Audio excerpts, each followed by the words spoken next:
Esse medo de fracassar, essa dificuldade de se colocar à prova, é muito mais comum do que a gente imagina. Eu conheço uma mulher que ela já trabalha como advogada tem um bom tempo e ela nunca fez a prova da OAB, tamanho medo de fracassar. Engraçado isso, né? Porque ela nunca fez. É diferente se eu falasse que ela já fez 3, 4 vezes e agora tá traumatizada e não quer tentar de novo. Mas ela nunca nem fez. Tamanho medo de fracassar, ela não se submete à prova para pelo menos se resguardar e não poder falar que foi reprovada. Vamos conversar sobre isso hoje? Oi, meu nome é Gabi e hoje nós vamos falar sobre esse medo extremo de fracassar e o quão prejudicial é isso para nossa vida. A verdade é que toda vez que a gente começa um novo projeto, a gente começa uma coisa que a gente não é bom, uma coisa na qual a gente vai errar, vai fracassar muitas vezes até a gente desenvolver aquela habilidade. Então, se a gente tiver esse medo de fracassar, é a mesma coisa de falar, se a gente, assim, decidisse, a partir de hoje eu não vou mais fracassar em nada, é a mesma coisa a gente falar, a partir de hoje eu não vou mais sair da minha zona de conforto, eu não vou tentar mais nada de novo, eu não vou mais fazer nada que me desafie, porque eu não posso fracassar. Imagina que terrível, que terror é isso. Sempre que eu vou começar uma coisa nova na minha vida, eu já parto do pressuposto que eu vou errar muito no começo. Eu vou fracassar muito, pra eu não ter nem surpresa. Interessante isso que eu acho, que pode ser até uma soberba, uma falta de humildade, a gente não ter essa disposição, essa abertura ao fracasso. Por que você não pode fracassar? O que você tem de tão especial assim que você não vai fracassar? Eu conversei com uma pessoa esse final de semana que foi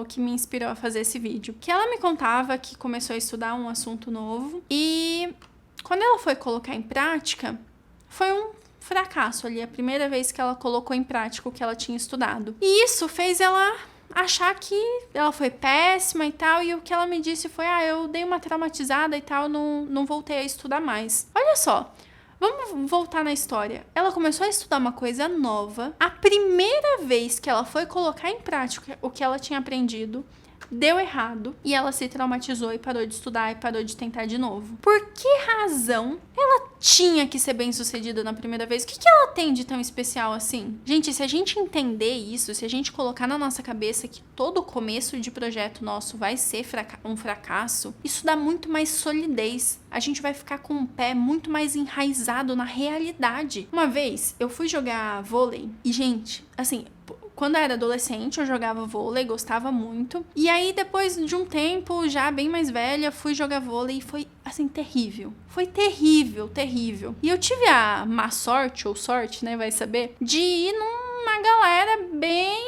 maldosinha, assim, sabe? Então eu vi aqueles olhares, aqueles comentários, na hora de escolher o time, ninguém me queria lá no time. Mas engraçado que eu já tinha certa maturidade pra entender ali o que tava acontecendo. E eu fiquei com essa sensação, sabe? Mas por que eu tinha que ser boa aqui? O que muda na minha vida? Eu vim aqui jogar e eu ver que eles estão, tipo, ninguém me quer no time, tá tudo muito ruim. O que de fato, na prática, muda na minha vida?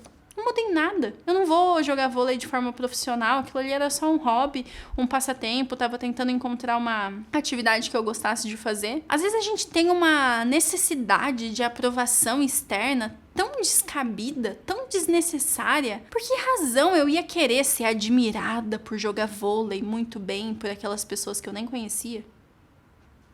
Tá vendo como não faz sentido? E aí, depois da primeira vez que eu fui lá e entendi tudo que tava acontecendo e vi, né, essa situação, eu cheguei em casa e eu decidi que eu ia continuar indo lá. Não era nem tanto porque eu queria ficar boa, mas era só porque eu falava, eu acho um baita exercício de humildade eu me submeter a essa situação. Me colocar num lugar que eu sou péssima, que eu sou a pior, que eu era assim, disparado, eu tava em último lugar de habilidade lá no vôlei. E eu decidi que eu ia. Eu não sei se eu vou encontrar, mas se eu encontrar, eu vou deixar a foto de como ficava o meu braço depois de sair desses treinos. Só pra vocês entenderem do que eu tô falando. Era assim uma galera que já era um pouco mais experiente e eles não faziam a menor questão de passar a mão na minha cabeça, não. É isso aqui que eu tô falando pra vocês. É por saber essas coisas que eu nem queria. Eu tava gostando de estar naquela situação, porque eu pensava, caramba, qual foi a última vez que eu era a pior de alguma coisa? Então é isso, na maioria das vezes, quando a gente não quer se submeter a uma situação que a gente vai ser fracassado, ridicularizado, vão olhar pra gente e dar risada, é uma soberba no fundo.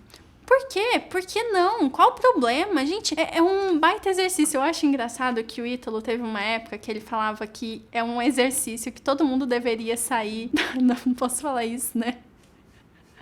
Eu vou falar de uma forma maquiada aqui, porque eu acho que o meu canal não é bem-vindo esse conteúdo. Mas ele falava que a gente deveria, todo mundo, se expor uma vez na vida a uma situação muito vergonhosa. Mas uma situação muito vergonhosa mesmo. Eu não lembro muito bem qual a razão que ele aconselhava que a gente fizesse esse exercício, mas eu consigo imaginar que é justamente por isso, né? Que a gente não fique se achando demais, que a gente tenha esse exercício de humildade, de se colocar ali. E o principal, se você sair desse vídeo só com essa certeza, eu vou sentir que meu dever foi cumprido. Principal, a opinião dos outros, dessas pessoas aqui, isso aqui não importa. Não importa nada. Se amanhã eu acordar com todo mundo me detestando, não vai mudar em nada na minha vida do que realmente importa. A pessoa ordenada, a gente já falou sobre ordem várias vezes aqui no canal, é a pessoa que, em última instância, ela sabe que ela vai responder a Deus. E ela só tá preocupada com isso. Ela faz tudo de uma forma a tranquilizar a consciência dela de que ela vai responder pra Deus. O resto, se as pessoas pensam que eu jogo bem vôlei, se eu não jogo, se eu sou uma boa... Não importa. O que importa é a minha consciência tranquila diante da certeza que eu só vou responder sobre os meus atos para Deus. Então, sempre que você tiver nessa dúvida, sempre que você se observar tendo essa dificuldade de sair da zona de conforto, de começar uma coisa nova, se pergunta se não é o medo do fracasso. E não tenha medo do fracasso. O fracasso é uma escola excelente. O fracasso nos molda, faz a gente colocar o pé na realidade. O fracasso é uma ferramenta valiosíssima se a gente souber usar. Eu espero muito ter te ajudado.